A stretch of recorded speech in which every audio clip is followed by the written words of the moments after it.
Hello everybody, I'm Parsha Becky and welcome back to another week of Parsha. As I'm sure you recall, we are currently in the middle of reading the 5th book of Chumash, the book of Devarim.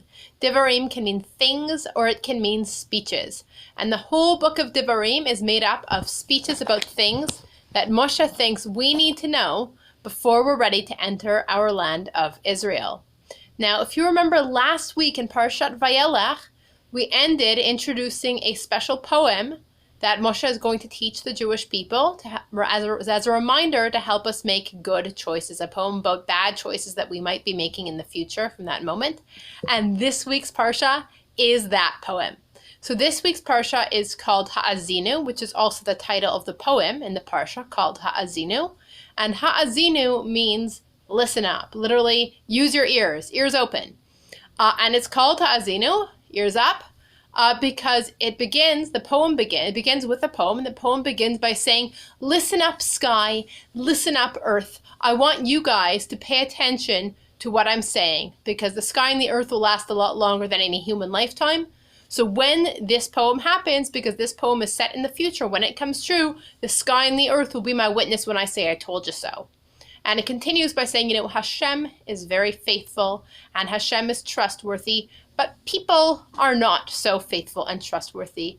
For example, in this poem, Hashem chose the Jewish people, and we're going to see Hashem did all sorts of wonderful things for the Jewish people. But then the Jewish people, the poem's going to say past tense because it's said in the future, but really it's future tense from when it's being given. The Jewish people were unfaithful and unfair to Hashem. They didn't treat Hashem right in exchange for all the nice things that Hashem did. And the poem says, you remember how Hashem took the Jewish people out of Egypt and took care of us for such a long time in the desert, brought us to our beautiful homeland of Israel, how Hashem gave us magical food and water, Hashem gave us wonderful fruits and fruit juices and things to eat and drink and animals to keep and animals to take care of and eat and use their wool for all sorts of things. Hashem gave us all these wonderful things. But then we got so happy and complacent with all our wonderful things. Again, this is future tense. We got overconfident and forgot about Hashem, started ignoring Hashem, started praying to idols instead, which we don't do. And so Hashem will have gotten angry. Hashem gets angry and says, okay, well then if that's how they're going to behave, then they're going to get punished for it. And Hashem will let them lose fights to their enemies, and they're going to suffer. It talks about all sorts of punishments they'll get and all sorts of bad things that will happen when they lose against their enemies and getting taken captive. But Hashem doesn't want those enemies to get overconfident and be like, oh, we did all this ourselves. Hashem wasn't helping us. And of course, Hashem still loves us. Hashem wants us to be okay. So after this punishment, Hashem will then punish our enemies and make sure that they get punished for hurting us. And Hashem will bring us back home to our home of Israel and help us to be okay and protect us. That is the end of the poem Haazinu. The Parsha Haazinu continues. It tells us that Moshe and his assistant Yehoshua, who remember we learned in last week's Parsha, Yehoshua is going to be the next leader after Moshe. He's gearing up to take charge.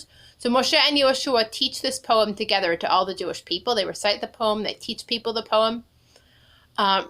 And Moshe tells people, Moshe says, you have to teach this poem to your children. When they grow up, they should teach it to their children, because this poem is a reminder to make good choices. If they hear this poem, they're going to see what will happen when they make these bad choices, and they'll make sure that the poem doesn't come true by remembering to make good choices instead.